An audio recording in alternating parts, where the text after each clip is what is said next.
Olá, turma do oitavo ano 2 da Escola de Educação Básica Municipal, professora Elvira Sardá da Silva. Aqui quem vos fala é o professor Tiago Nilson da Silva.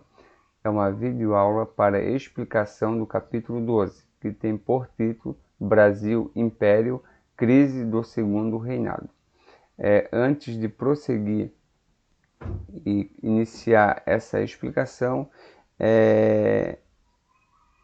é recomendável que você tenha em mãos o seu LDI para acompanhar a explicação e sempre que necessário você utilize um lápis ou uma caneta para estar anotando ou marcando algo que o professor explicar e que você considera importante. Então vamos para a explicação.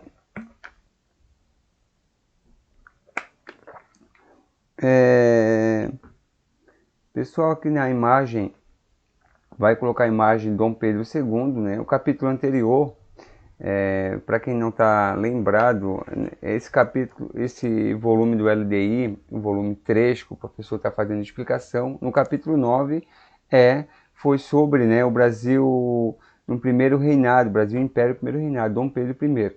Capítulo 10, período regencial, período do regente, e o capítulo 11, segundo reinado, Dom Pedro II, e agora novamente Dom Pedro II, e agora está falando da crise, né? Como que vai chegar o fim desse período, justamente isso. Então, o capítulo 12 é uma sequência do capítulo, né? 11, então é uma continuação. Então é o volume 3 do seu o volume 3, o LDI volume 3, isso mesmo. Nós estamos no último capítulo. Vamos então aqui, como o professor já mencionou, a imagem, né, vai ser o governo Dom Pedro II, e a gente vai mostrar como que vai ter fim esse período. No início, página 39, está falando da política externa. É muito importante você destacar aqui, ó.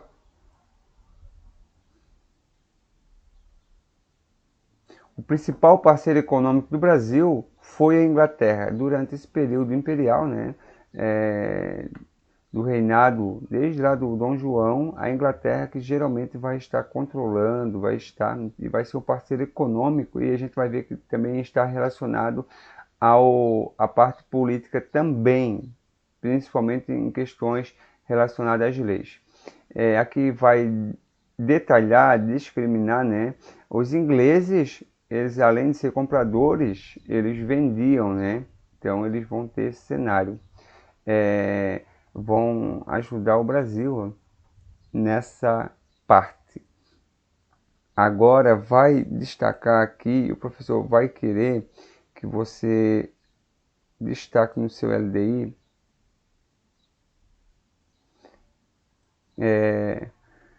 várias vezes a pressão da Inglaterra sobre a política brasileira, às vezes pela cobrança de impostos, às vezes sobre a abolição do tráfico de escravizados. E é isso que a gente vai tentar, vai destacar nesse capítulo, tá? Cobrança de impostos e tráfico de escravizados. Então a gente vai conversar um pouquinho com vocês sobre isso.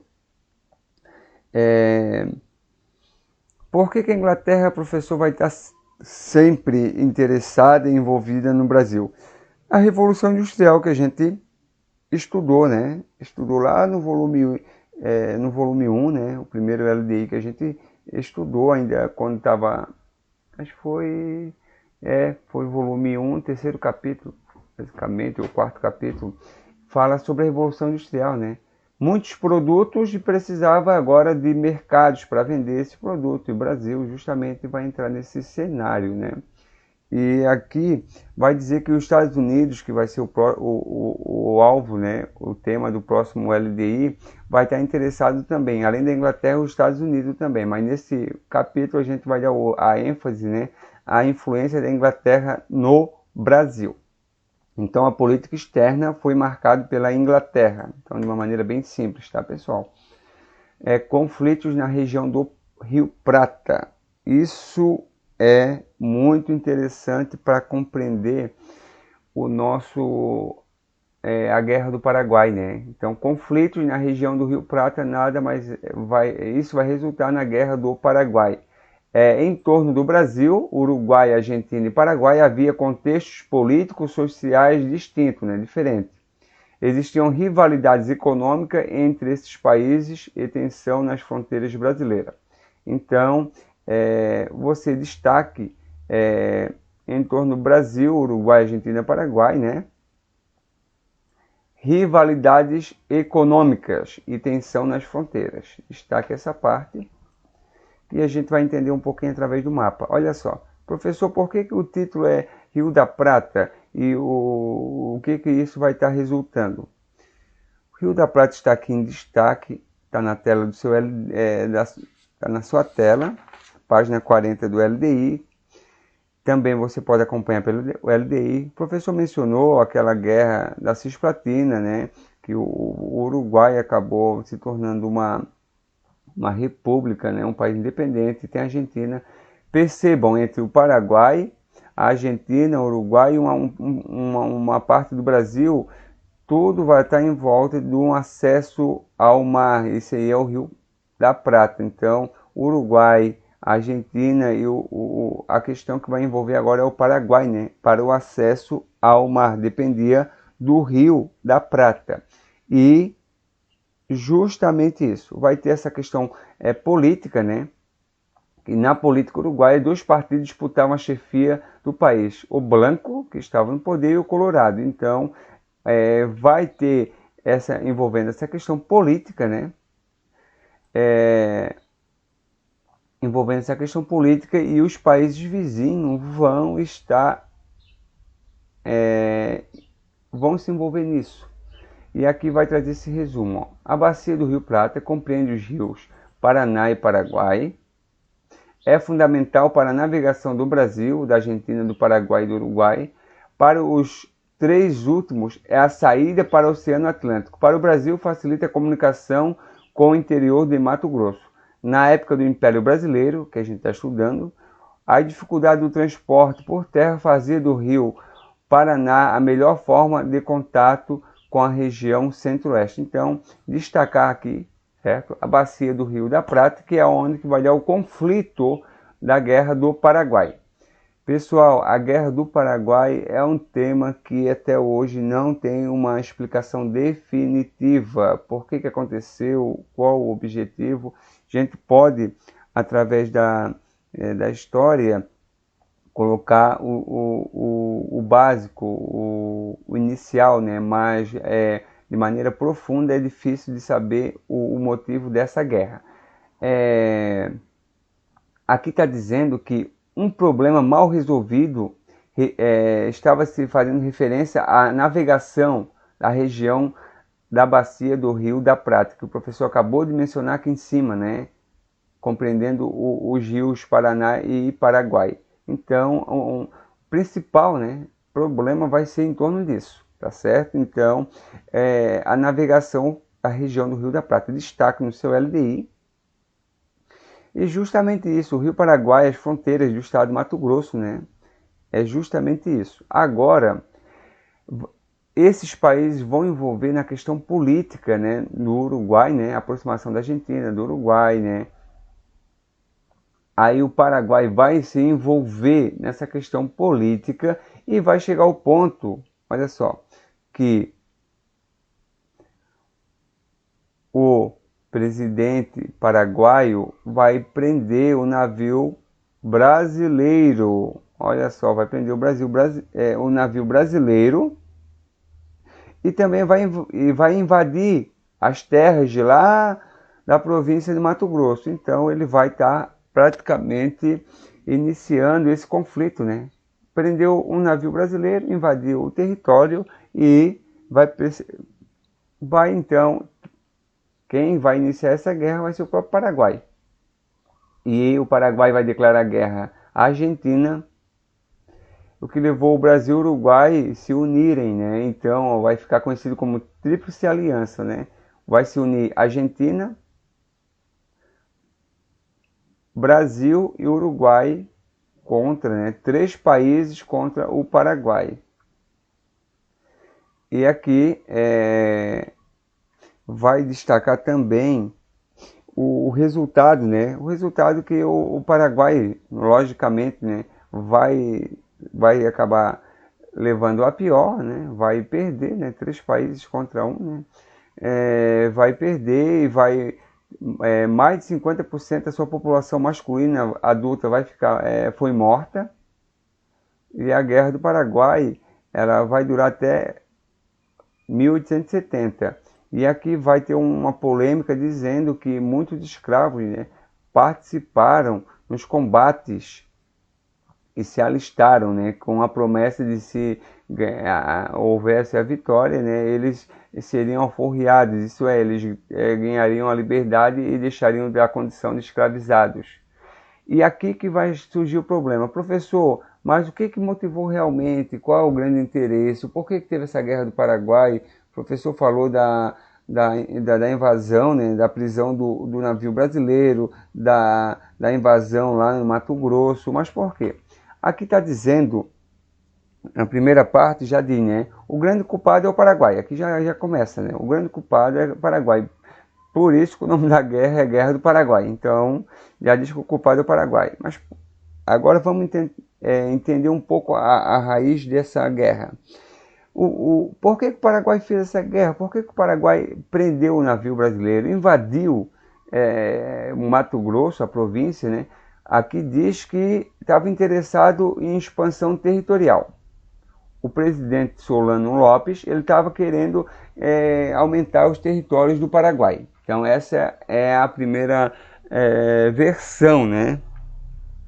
A segunda versão diz que o Brasil e a Argentina foram manipulados pela Inglaterra para destruir o Paraguai, que seria, né, uma potência, seria um país com uma grande possibilidade de uma ascensão, né, ter um destaque muito grande aqui na América do Sul, e a Inglaterra perdeu o domínio, né? Então a Inglaterra utilizou o Brasil e a Argentina para estar destruindo, né,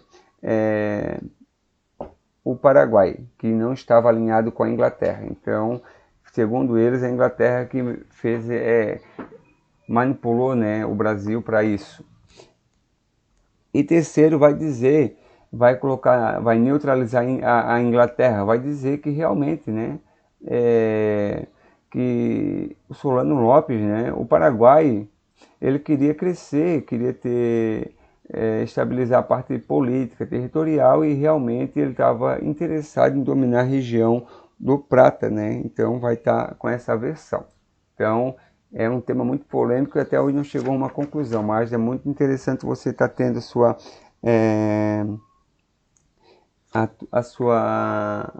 essa noção de diferentes versões para a Guerra do Paraguai.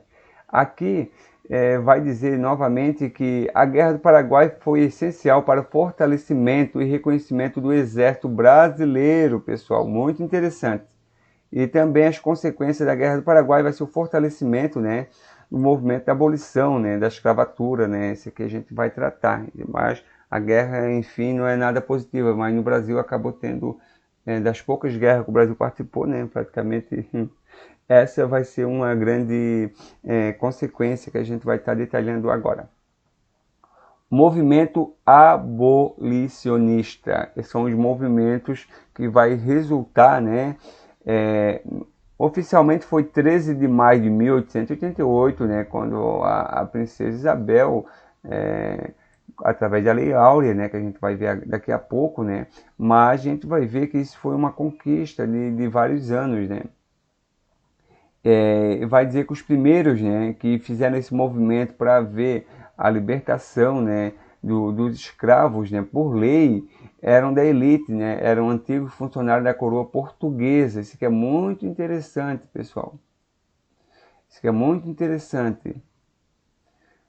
Que eles haviam entrado com as ideias iluministas e liberais lá da Europa. Então o iluminismo novamente influenciando aqui no Brasil, tá? Muito bom isso. Aqui está falando um pouquinho sobre a Guerra do Paraguai e a questão do escravo, né?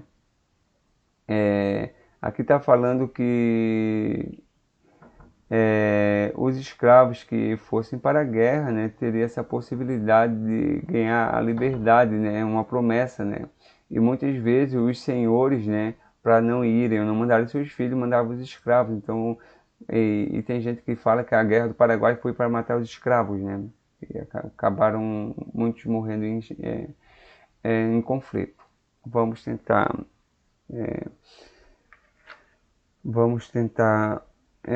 consequências da escravidão, né?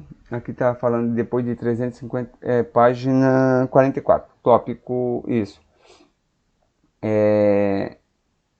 Depois de 350 anos de escravidão no Brasil, por lei, ela a encerrou em 1888. Depois a gente vai ver que foi um processo difícil, né? A lei reconhecia, mas até essa lei realmente valer é uma coisa que vai sempre estar tendo um problema, né? E aqui vai destacar, né, por lei não poderia ter mais a condição de escravizados, né? Então os imigrantes, como a gente já estudou no capítulo anterior, né, o imigrante europeu vai ser, principalmente, vai ser a grande procura para estar trabalhando, né, para estar trabalhando nas fazendas, né, como a mão de obra escrava não vai ter, agora os imigrantes, né, europeus vão estar suprindo, né, vão estar sendo a alternativa, e o governo vai acabar incentivando, né, muitos deles, que a gente já havia conversado um pouquinho sobre isso. E aqui está esse quadro muito interessante, né, o professor já até colocou com a resposta, há diversas leis, abolição do tráfico, né, todos os cativos que entrassem no território brasileiro seriam declarados livres. Lei de terra, as terras só podiam ser adquiridas mediante compra e não mais posse. Lei Eusébio de Queiroz decretava o fim do tráfico de escravizados africanos para o Brasil.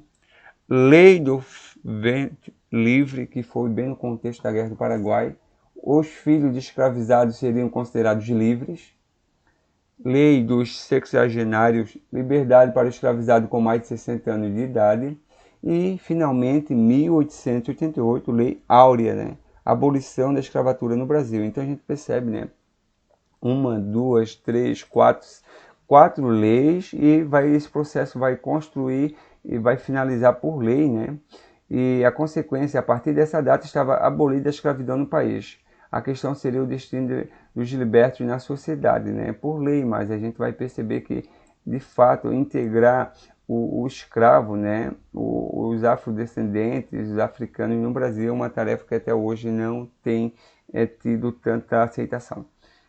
Então, só de uma maneira para você perceber as leis referentes à escravatura. Não foi um dia para a noite, foi uma conquista gradual, né? Isso que é muito importante você ter essa noção.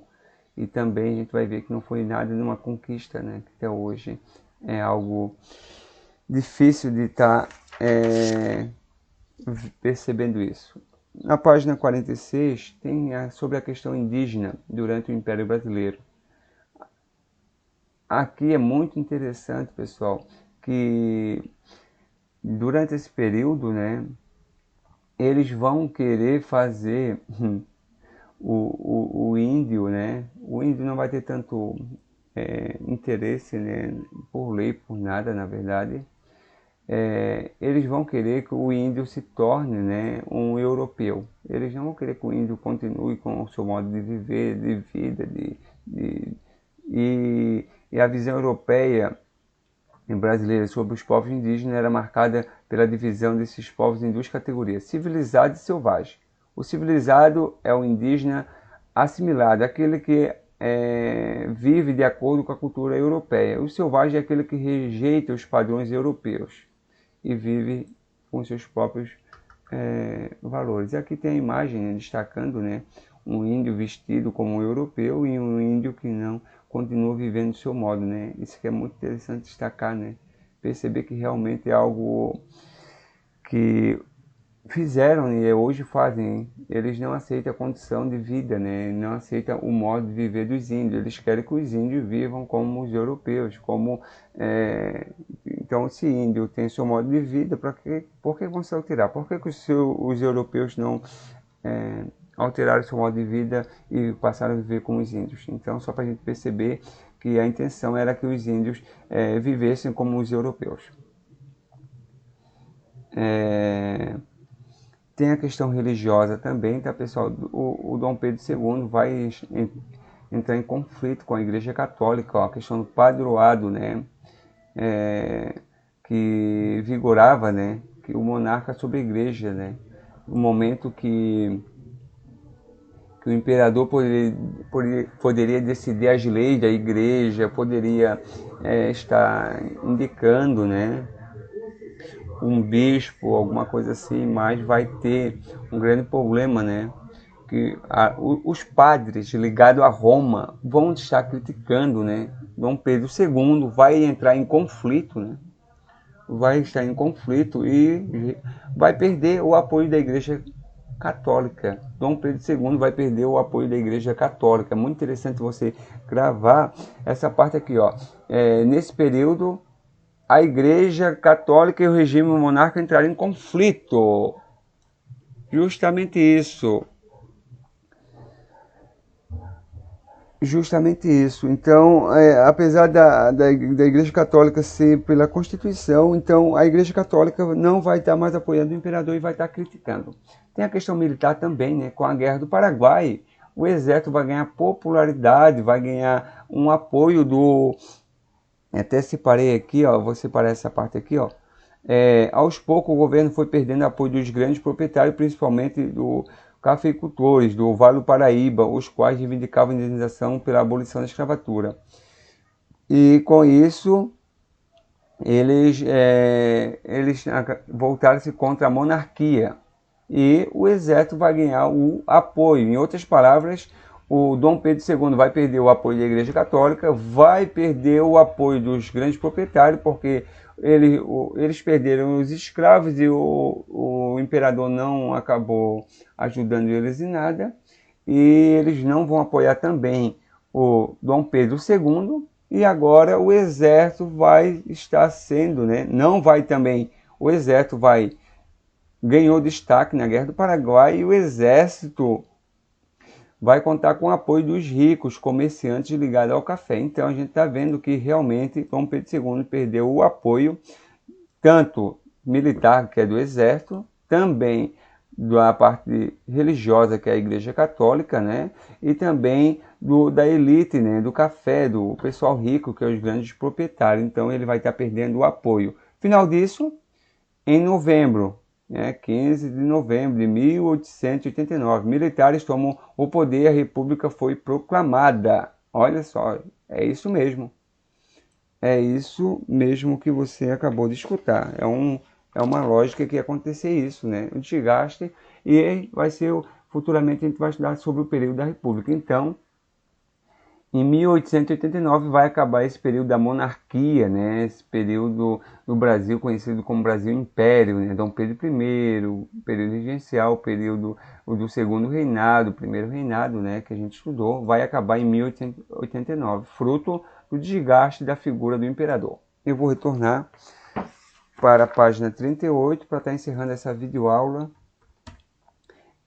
Turma, do oitavo ano do hoje. Brasil, Império, crise do segundo reinado. Em linhas gerais, resumindo de uma maneira muito simples, crise do segundo reinado, o nome já diz crise. Os fatores que desgastaram o governo, né, a imagem de Dom Pedro II.